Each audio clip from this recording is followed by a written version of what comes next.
नमस्कार, मी Niranjan easy news मध्ये आपल्या सर्वांचं मनपूर्वक स्वागत। नरेंद्र मोदी यांनी डोनाल्ड ट्रम्पच्या समोर आता घालीन लोटांगण वंदीन चरण डोळ्यांनी पाहीन रूप तुझे अशी आरती सुरू केलेली आहे।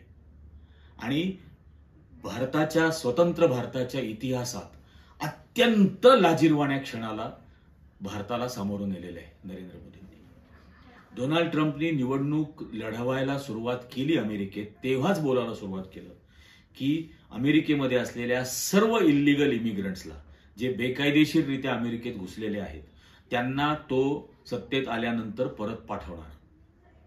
आणि त्यांनी कोलंबियाला धमकी दिली, त्यांनी मेक्सिकोला धमकी दिली, त्यांनी कॅनडाला धमकी दिली, त्यांनी चायनाला धमकी दिली, त्यांनी पनामा कॅनल आम्ही ताब्यात घेऊ म्हणून बोलला, त्याच्यानंतर टेरिफ लावू म्हणून सांगितलं। सत्तेमध्ये आल्यानंतर त्यांनी ब्रिक्सच्या सर्व देशांना धमकी दिली की 100% टेरिफ लावेन तुमच्या वस्तूंवरती अमेरिकेत आयात होणाऱ्या। त्यानंतर त्यांनी कॅनडातल्या वस्तूंवरती काही टक्के 15% माझ्या मते हे टेरिफ लावलं। चायनीज कंपनीच्या उत्पादनांवरती टेरिफ लावलं। आता हे सुरुवात झाल्यानंतर आणि या लोकांना परत पाठवेन म्हणून सांगायला सुरुवात केली। हे सांगितल्यानंतर कॅनडाच्या ट्रुडोनी प्रेस कॉन्फरन्स घेऊन जाहीर केलं की अमेरिकेतल्या इतक्या बिलियन डॉलर्सच्या आयातींवरती आम्ही आता 25% टेरिफ लावणार। दुसऱ्या दिवशी काही तासामध्ये कॅनडाने त्याचं प्रत्युत्तर दिलं आणि तडाखेबाज प्रत्युत्तर दिलं। ट्रम्प तर बरंच काय बोलत होता, कॅनडाला अमेरिकेचं 50व 51व राज्य बनवू असं बोलायला लागलेले होते डोनाल्ड ट्रम्पची लोक।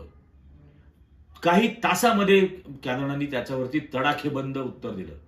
चायनाने त्याच्यावरती 30% अमेरिकन प्रॉडक्टवरती टेरिफ लावायला सुरुवात केली, अनाऊन्स करून टाकली की तुम्ही लावताय 15%, आम्ही त्यापेक्षा जास्त टेरिफ अमेरिकन वस्तूंवरती लावू। मेक्सिको आणि कोलंबिया सारख्या देशांनी सुद्धा विरोध केला। मेक्सिकोने सांगितलं की जरी हे तुमच्याकडे इल्लीगल इमिग्रंट असले, मेक्सिकोमधून अमेरिकेमध्ये गेलेले, तरीही आमच्या देशाच्या जीडीपी मध्ये हे जे रेमिटन्स पाठवतात त्याचं योगदान आहे, त्यामुळे इल्लीगल इमिग्रंट असले तरी आम्ही त्यांना परत घ्यायला विरोध करू, कारण आमच्या अर्थव्यवस्थेसाठी ते जरुरी आहे। तुमच्यासाठी जर का अमेरिका फर्स्ट असेल तर आमच्यासाठी मेक्सिको फर्स्ट आहे। कोलंबियाने सांगितलं, कारण कोलंबियामधला म्हणजे अमेरिकेने जे सांगितलं की लष्करी विमानामधून, लष्कराच्या ट्रान्सपोर्टेशनसाठी मालवाहू विमानामधून या कोलंबियन लोकांना जे इल्लीगल आलेले आहेत त्यांना परत पाठवू। कोलंबियाने सांगितलं आम्ही तुमचं विमान उतरू देणार नाही, आम्हाला अजिबात मान्य नाही, जरी ते इल्लीगल इमिग्रंट्स असले तर आम्ही आमच्या पैशांनी चार्टर प्लेननी त्यांना परत आणू। कोलंबियन देशाचा नागरिक हा स्वाभिमानानेच परत आला पाहिजे, ताठ मानेनी परत आला पाहिजे, असं अपमानजनकरित्या त्यांना पाठवलं तर आम्ही स्वीकारणार नाही, विमान तुमचं उतरू देणार नाही। इथे काय झालं डोनाल्ड ट्रम्पचं? डोनाल्ड ट्रम्पनी कॅनडावर लावलेले सँक्शन्स, कोलंबियावर लावलेले सँक्शन्स, मेक्सिकोवर लावलेले सँक्शन्स, चायनावर लावलेले सँक्शन्स हे स्थगित केले, परत घेतले, रद्द केले, अनाऊन्स केले होते जोरात, परत घ्यावे लागले। डोनाल्ड ट्रम्पला झुकावं लागलं। आणि भारताच्या बाबतीत काल अमेरिकेने पहिली बॅच, जे इल्लीगल इमिग्रंट अमेरिकेमध्ये गेलेले आहेत भारतीय 7 लाखाच्या वर आहेत, त्यातली पहिली बॅच परत पाठवायला त्यांनी सुरुवात केली। कसे पाठवले? फोटो बघा। लष्कराच्या मालवाहू विमानामधून हातामध्ये बेड्या, पायामध्ये बेड्या, विमानामध्ये सुद्धा घातलेल्या आहेत बेड्या, आणि त्याच्यावरती सैनिक लक्ष ठेवून आहेत। विमानात बसलेले असताना इतक्या अपमानजनक पद्धतीने, अत्यंत लाजिरवाण्या पद्धतीने परत पाठवलं। आणि आपले अमानवी काय बोलले त्याच्यावरती की यांना परत पाठवण्याचा खर्च द्यायला भारत सरकार तयार आहे। वाह, यांना देशाचा अभिमान आहे। आणि अशा पद्धतीने, अत्यंत अपमानजनक पद्धतीने यांना आता स्वीकारायला सुरुवात झाली आहे। फार विश्व में डंका बज रहा है असा यांचा तो निर्बुद्ध भक्त संप्रदाय बोलत होता ना। हे बघा, कैद्यांसारखं हातापायात बेड्या घालून विमानात, मालवाहू विमानात मध्ये बसवून, आणि कशी आहे विमानात ते बसण्याची व्यवस्था? एसटी सारखं 2 बाकडी आहेत समोरासमोर टाकलेली, एका बाकड्यावरती 50-100 जण, दुसऱ्या बाकड्यावर 50-100 जण, त्याच्या पाठीमागच्या बाकड्यावर पुन्हा 50-100 जण, इतक्या गुराढोरांसारखं बांधून परत पाठवलं भारतातल्या नागरिकांना.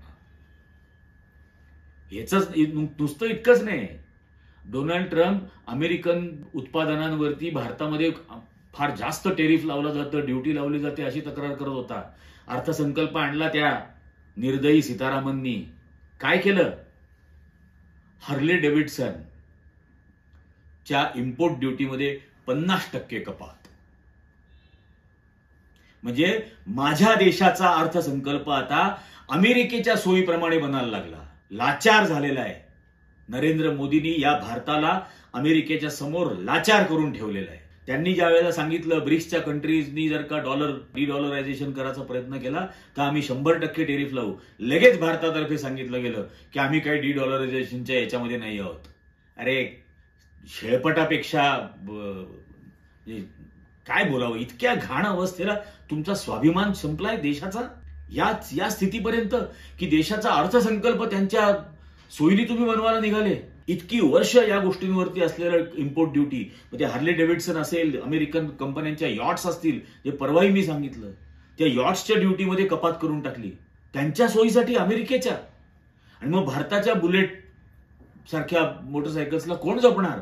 भारतामध्ये इतक्या हजारो लाखो संख्येने मोटरसायकल्स तयार होतात, त्यांच्या हिताकडे पाहणार नाही, ते मागण्या करतायत त्याकडे पाहणार नाही. त्याच्यावरती तुम्ही 28% जीएसटी लावणार आणि 28% जीएसटी भारतीय मोटरसायकलवर, आणि हार्ले डेव्हिडसन इम्पोर्ट करायची असेल तर 20% इम्पोर्ट ड्युटी. वाह, नरेंद्र मोदी विश्व में डंका बज रहा है म्हणे. मेक्सिको आणि कोलंबिया सारख्या देशांनी इतकं तडाखेबाज प्रत्युत्तर दिलं डोनाल्ड ट्रम्पला आणि अमेरिकेच्या महाशक्तीला. आणि हे शरण, आणि का शरण?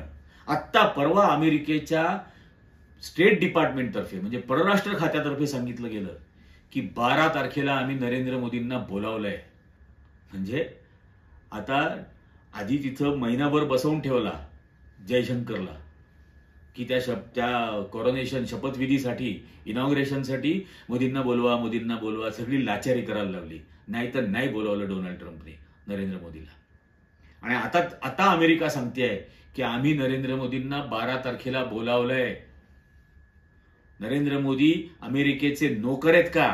तुम्ही बोलवाल त्यावेळेला हजर होईल का? नरेंद्र मोदी स्वतः हे मानतात की मी अमेरिकेचा नोकर आहे. आणि कुठल्या देशाची तुम्ही पंतप्रधान आहात?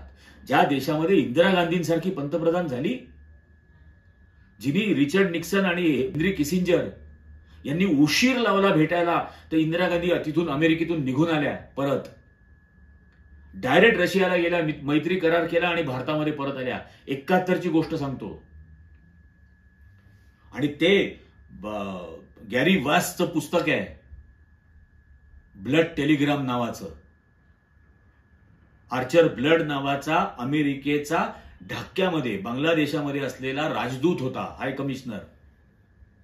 आणि त्या आर्चर ब्लडनी अमेरिकेमध्ये वेळोवेळी पाठवलेले टेलिग्राम्स, तिथल्या स्टेट डिपार्टमेंट मधल्या झालेल्या बैठका, तिथलं ऑडिओ रेकॉर्डिंग, तिथल्या ओव्हल ऑफिस मधलं ऑडिओ रेकॉर्डिंग, हे सर्व ज्या वेळेला डिक्लासिफाय झालं 40 वर्षानंतर, त्यावेळेला त्या रेकॉर्डच्या आधारावरती अमेरिकन लेखकांनी लिहिलेलं हे पुस्तक आहे. आणि ज्या पुस्तकामध्ये एक प्रसंग मुद्दाम सांगायला हवा की भारताने पाकिस्तान विरोधात युद्ध सुरू केलं बांगलादेशाच्या मुक्तीसाठी म्हणून. आणि या हेनरी किसिंजर आणि रिचर्ड निक्सननी ठरवलं आणि भारतामध्ये असलेल्या अमेरिकेच्या राजदूताला निरोप पाठवला की इंदिरा गांधींना जाऊन सांगा की उद्यापासून अमेरिका या युद्धामध्ये सहभाग घेणार. आमचं 7वं आर्मार 7th फ्लीट, या 7th फ्लीटमध्ये 2 एअरक्राफ्ट कॅरियर आणि 20 डिस्ट्रॉयर्स त्याच्यामध्ये असतात. हा सर्व व्हिएटनामच्या बॉर्डरवरून आता बंगालच्या उपसागरामध्ये आम्ही आणणार आणि त्यांना तसे हलण्याचे पण आदेश दिले त्या 7th फ्लीटला. आणि उद्यापासून या युद्धामध्ये अमेरिका भाग घेणार असा निरोप द्या म्हणून सांगितलं. त्या अमेरिकन हाय कमिशनरनी इंदिरा गांधींना येऊन निरोप दिला. इंदिरा गांधींनी ते पाहिलं आणि त्या अमेरिकन हाय कमिशनरनी हेनरी किसिंजर आणि रिचर्ड निक्सनला कळवलं की मी दिलेला निरोप वाचल्यानंतर त्या क्षणभर त्यांनी माझ्याकडे पाहिलं आणि मला विचारलं, आर यू सिरियस? तुम्ही खरंच हे करणार आहात का? तर मी त्यांना सांगितलं की हो. तर इंदिरा गांधी ते पत्र हातात घेऊन तडक उठल्या आणि संसदेचं इमर्जन्सी सेशन बोलवलेलं होतं या युद्ध परिस्थितीमुळे. त्या संसदेमध्ये गेल्या आणि संसदेत सांगितलं इंदिरा गांधींनी की अमेरिकेने असा असा निरोप पाठवलाय आणि भारताची याच्याबद्दलची भूमिका काय असेल ही संध्याकाळी 5 वाजता रामलीला मैदानात जाहीर सभेमध्ये आम्ही सांगू. आणि संध्याकाळी अचानक बोलवलेल्या रामलीला मैदानाच्या सभेमध्ये 7-8 लाख लोक जमले की आता इंदिरा गांधी काय सांगणार. आणि या अमेरिकेच्या राजदूतांनी निरोप पाठवल्यानंतर ओव्हल ऑफिसमध्ये, व्हाईट हाऊसमध्ये सेलिब्रेशन सुरू झालं. रिचर्ड निक्सन आणि हेनरी किसिंजर इंदिरा गांधींना बीच म्हणायचे आणि त्यांनी सेलिब्रेशन सुरू केलं की आता ही घाबरली, आता ही शरण येणार, आता ही माघारी जाहीर करणार. आणि 5 वाजता ब्रॉडकास्टची व्यवस्था करायला लावली जाते त्या भारतातल्या अमेरिकन राजदूताला. आणि इंदिरा गांधी 5 वाजता स्टेजवरती येऊन सांगतात की अमेरिकेने अशी अशी धमकी दिलेली आहे आणि या निमित्ताने मी अमेरिकेला सांगू इच्छिते की अमेरिकेने जर का या युद्धामध्ये भाग घेतला तर जगाने बघितलं नसेल असं युद्ध बघायला मिळेल. जगाने बघितलं नसेल असं युद्ध अमेरिकेला बघावं लागेल.